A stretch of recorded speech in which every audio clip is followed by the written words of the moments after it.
Have you ever became so frustrated at an unbeliever that you wanted to throw fruit at them? Sure you have. As Christians, the closer we draw near to God in our faith, love, and commitment to walking in His truth to the very best of our ability, we secrete the fruit of the Spirit.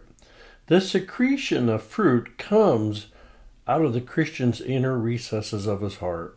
Unbelievers experience secretion of the fruit of the Spirit in various ways in how we treat them throughout the day.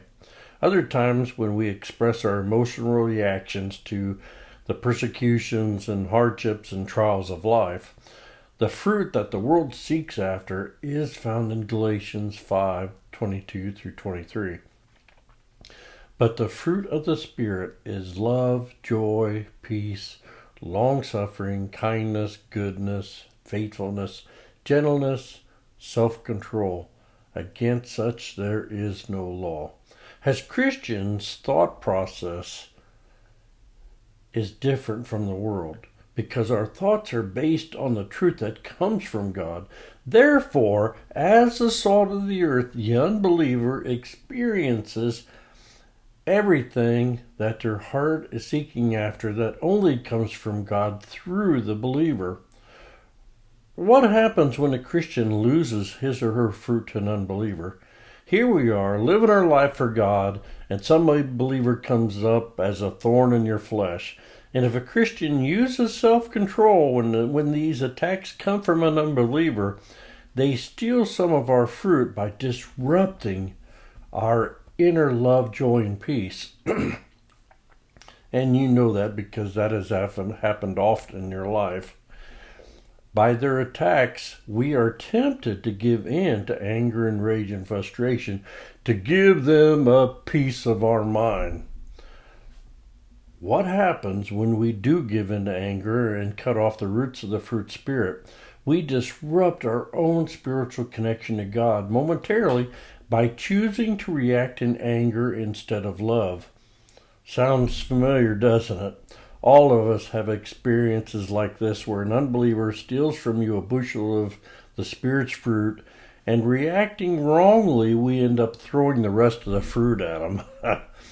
When Christians allow this to happen, we cut away our love, joy, and peace. Then our fruit of long-suffering, kindness, and goodness and faithfulness is gone out the window, leaving our gentleness and self-control hanging by a mere thread. By now, we're nothing more than a dead branch. When we ask God and the unbeliever to forgive us, our once dead branch starts bearing fruit once again. And that is the power of the frailty of our walk with God and sometimes our struggle. Sometimes the most powerful thing you can do is when you do give in to anger and you back up and say, hey, I was wrong. I asked God to forgive me and I'm asking you to forgive me. Sometimes greater fruit comes through like that. And we mustn't miss that opportunity. And you mustn't beat yourself up over it. You must not, allow the devil to bring depression and discouragement into your life. Just say, God, forgive me, and then go up and ask that person to forgive you. And by you asking him to forgive you, you create a greater relationship. You're manning up or you're warming up to do the right thing. You're living by truth.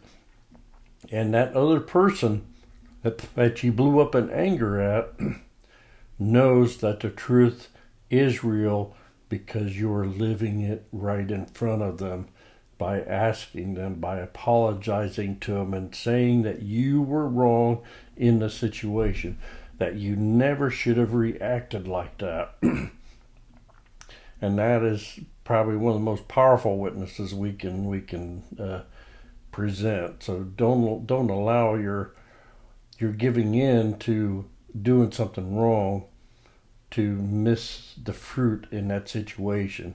Ask him to forgive you and gain that relationship.